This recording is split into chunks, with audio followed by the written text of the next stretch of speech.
have, everyone? Hello? Can you see? Yes. Yes, sir. All right. So in this chapter 10, we are looking at discourse analysis. And in the previous chapter, we were looking at the topic discourse analysis already, or discourse. This is one of the most important language aspect. And I also define what the discourse is. Okay. Sometime in chapter 3 and 4, I believe. Discourse generally is defined as the study of what? You still remember that? Discourse is the studies of, discourse is the use of language in speaking and in writing in order to produce the meaning, right?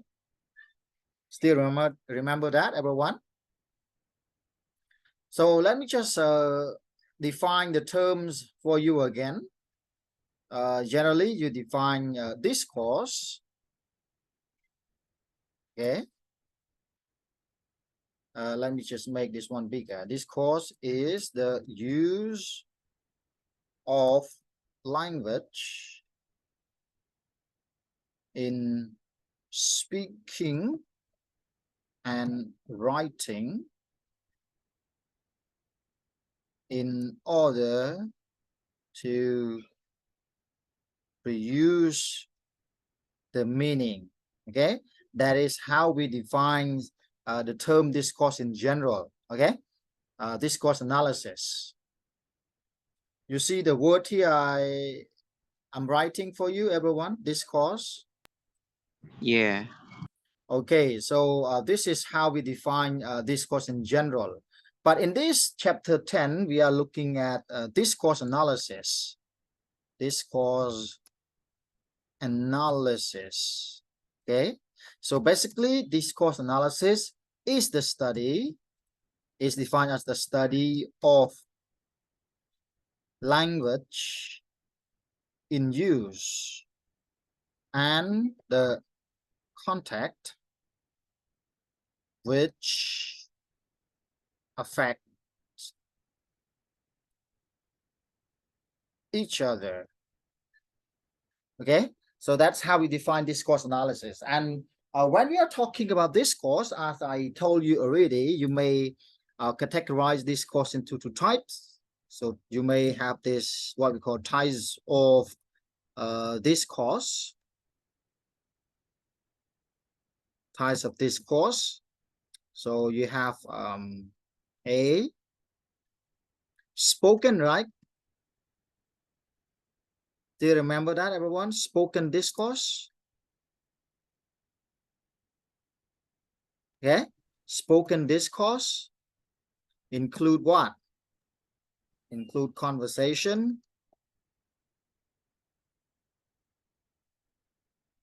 lecture,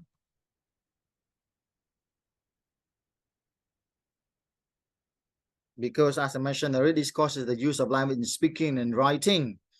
So we categorize discourse into two types: spoken discourse and written discourse. So spoken discourse include conversation, lectures, sermon, interview.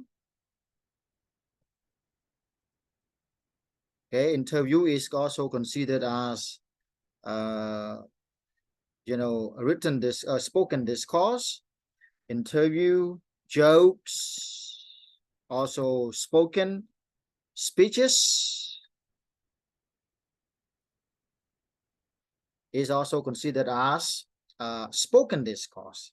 The second one is what we call, sorry.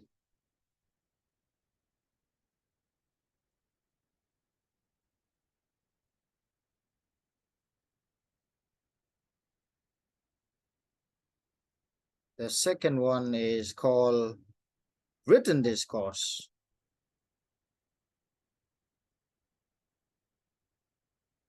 Okay, written discourse. And the written discourse include report,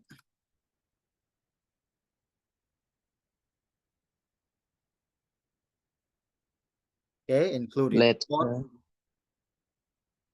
wait, political tax,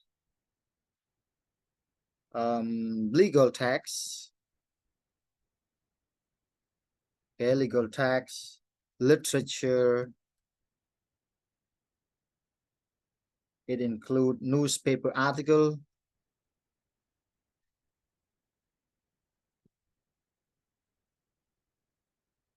newspaper headline. Okay, you may also include other written types, letters as well. So you may include letters, both formal letters and informal letters. So these are the two important types of discourses. Okay. All right, so that's just the definitions of discourse and discourse analysis. Generally, when we are doing the discourse analysis, we focus on the analysis of spoken and written language. The reason why we do analysis of the spoken and discourse and written discourse, because the analysis can help us to understand, the speaker's meaning. Analysis can help us to understand the writer's meaning as well. Okay, written discourse from writer, spoken discourse from speaker. So in order to understand speaker, we need to do the analysis of the spoken language. When you want to understand the written discourse from the writer, you also need to analyze the written language as well.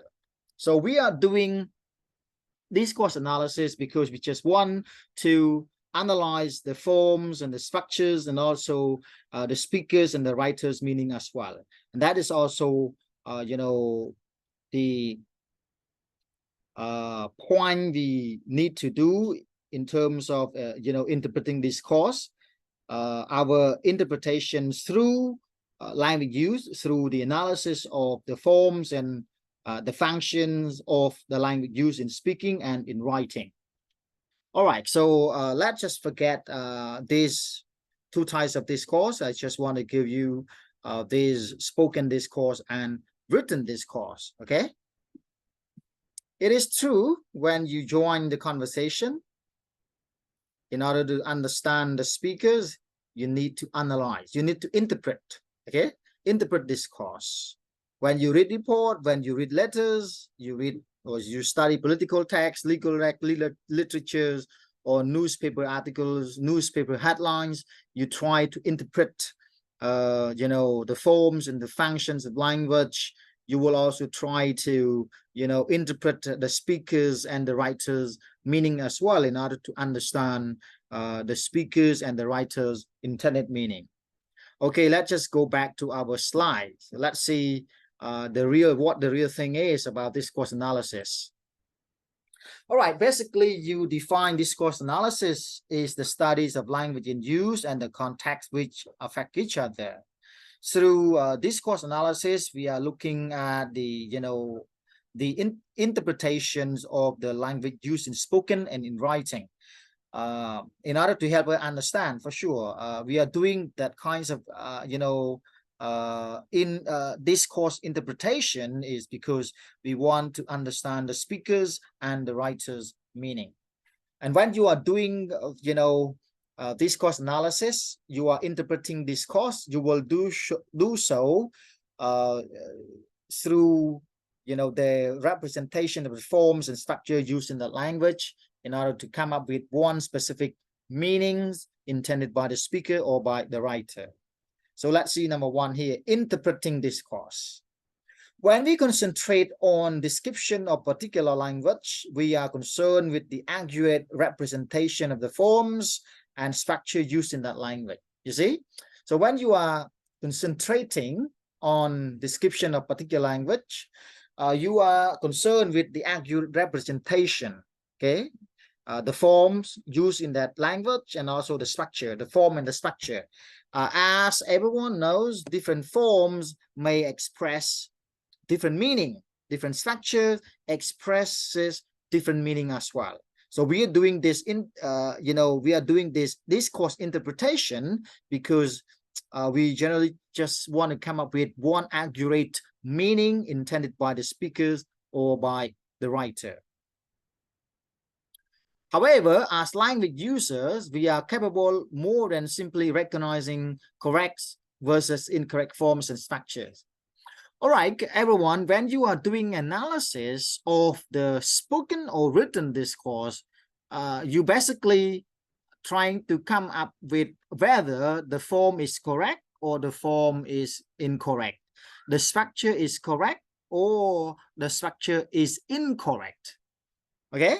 When you are doing analysis, you are analyzing the form. Okay? You are analyzing the structure. The reason why you are analyzing the forms, you are analyzing the structure because you want to find out whether the form is correct, whether the structure is correct or not.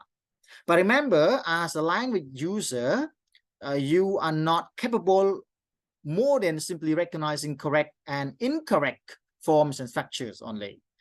Being a language user, you have to be more capable of, more than simply recognizing correct and incorrect. Sometimes when you read the incorrect one, the incorrect forms and structure, you can also understand what it means there. Okay? So it does not mean that you as the second language learners can only understand those forms which are correct and those forms which are those structures which are correct. But sometimes you may read, newspaper headline, for example. You may read, article, for example, and then signs, for example. They are not correct forms, they are not correct structures, but we are trying to actually understand what the meaning is. All right, let's just see an example here. We can cope with fragments such as train collides to die. All right, look at this one.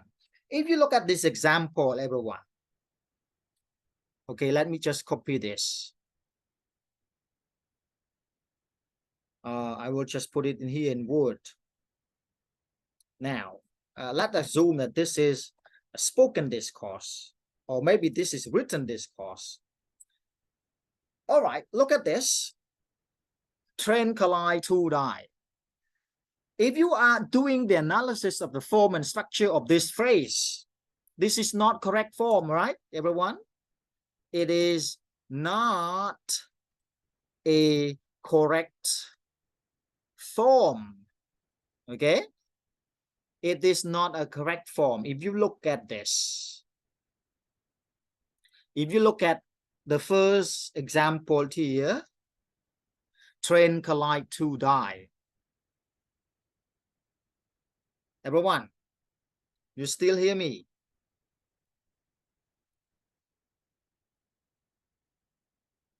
Hello? Yes, teacher, yes. Okay, if you look at this one, I just want you to look at the example, train collide to die, right? If you look at this, it is not correct because this one, it is not a correct form. Okay, yes. Let me just, it is not a correct form because it is just a fragment. You know a fragment? No, everyone? no, You know fragment?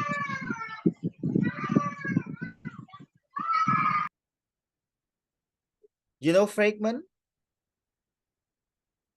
I think fragment is the sentence that doesn't have the subject Incomplete. Fragment is incomplete sentence, okay? Fragment is just an incomplete sentence. Okay, so now, since this is not a complete sentence, this is not a correct form, you think you understand what it means, train collide to die?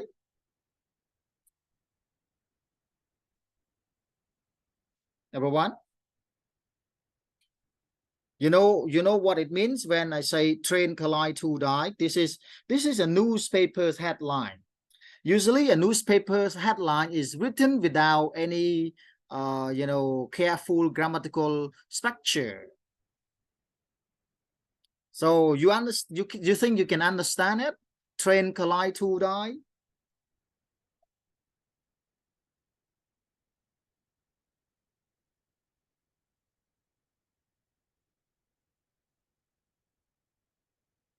Cô dương vô lát biết thật train collide two die nữa.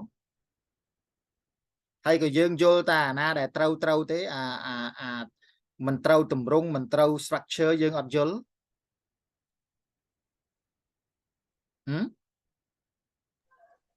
Tôi là trâu structure bảo vệ tầm thảo bàn dương vô là tình ấy rư mùi cò dần mắt rư mùi cò quả nào bảo sân là vì mình trâm trâu structure mình trâm trâu form thế mình trâm trâu grammar cứ dương stop mình vô mẹ nè.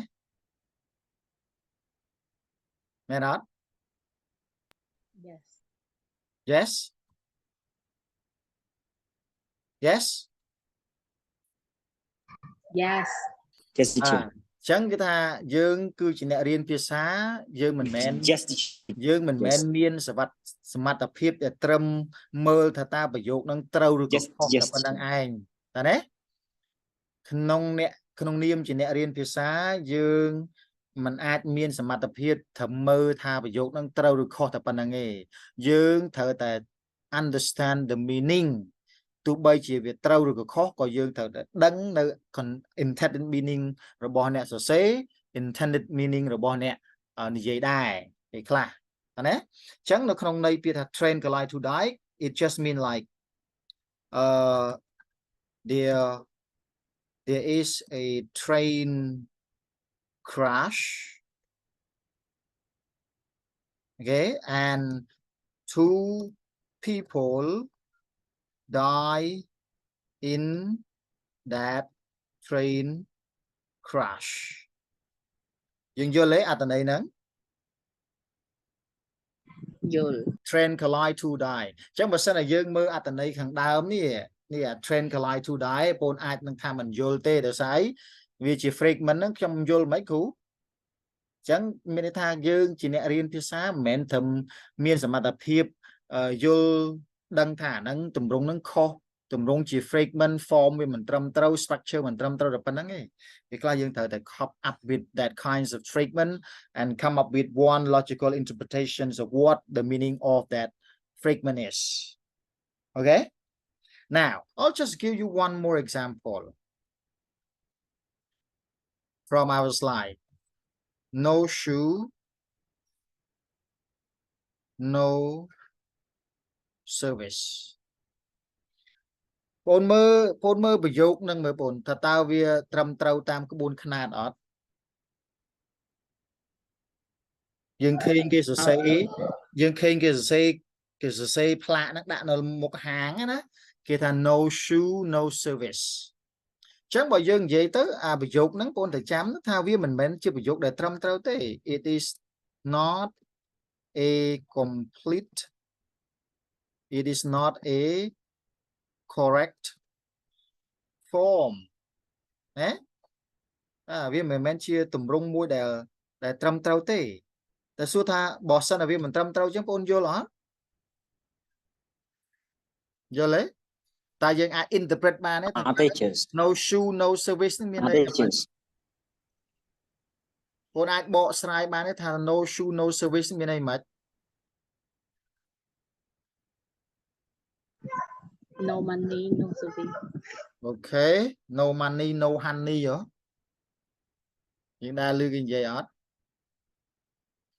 Đài. Nghe đây tha. If và sân kinh dây no money, no honey. If you don't have any money, nobody loves you. Okay. So no shoe, no service. It just means if you don't wear shoe into the shop, you won't be given any service.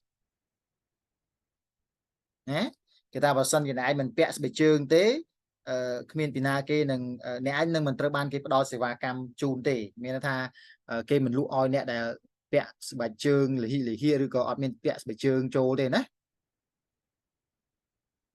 តើណាបង Yes, teacher, yes.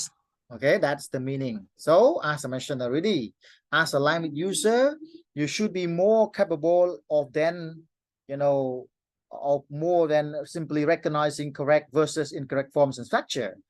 Sometimes you need to come up with fragments such as that train collide to die, a newspaper headline, and know, for example, that a causal relation exists between the two phrases. So that's the meaning. We can make sense of notices like no shoe, no service. And you also have other example like when you walk into the restaurant, no smoking. If you look at the sign there, everyone, the sign, no smoking, you think this is correct? You think it is correct? Everyone? No, teachers, no. If you see the sign like no smoking, No, teachers. which is written on the wall, for example, of the restaurant, in that case, it just means, okay, this is, again, I just want to make sure it is, okay, it is not, sorry, it is not a correct form again, okay? It is not a correct form. But if you look at this one, we can still understand what it means, okay? It just means you are not allowed to smoke in here or probably there. Okay, that's the meaning. No smoking. Okay, you get my point? Yes. Yes, yes. Okay, teachers. here, let's see Yes. here. We can cope with fragments such as train collide to die, a newspaper headline, and know, for example, that a causal relation exists between the two phrases. We can make sense of notices like no shoe, no service on shop windows in summer, understanding that a conditional relation exists between the two phrases as well. All right, let's just move to the next one, cohesion. Cohesion is very important in doing the analysis of written and spoken language. So I will define cohesion for you. So what cohesion is? So this is the term. Cohesion. That should be number 4, okay? Term number 4. Cohesion is the connection, is the grammatical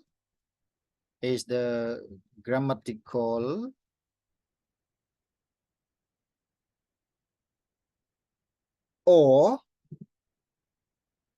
lexical relation between different words in the text. That is how you define cohesion, everyone. So you might be dividing cohesion into different types. You may have, you know, another term for cohesion is cohesive devices. When you write, you need to use a lot of, you know, cohesive devices in order to link your idea from one to another. And I believe that you still remember the cohesion in terms of cohesive devices, which include the use of synonym, the use of personal pronouns, the use of demonstrative pronouns, linking words, and the definite article. Okay. All right. So let's see our slide. We know, for example, that text must have a certain structure which depends on factors quite different from those required in the structure of the single sentence. Some of those factors are described in terms of cohesion or ties and connection which exist within text. A number of types of cohesive ties can be identified in the following. Okay, so as mentioned already, when you write, you will have to use different words in your writing. You will not be using the same words all the time. That is going to be repetition. You use personal pronouns in order to replace noun because you do not want to repeat nouns. Okay, you can also use demonstrative pronouns in order to show the connections of ideas from one another to another. Linking words, linking expressions, transition signals are usually used in order to connect sentences together, forming a text or forming an article. All right, definite article, things like that. So this is described in terms of cohesion. The next one is coherent. So I will also define what coherent is for you.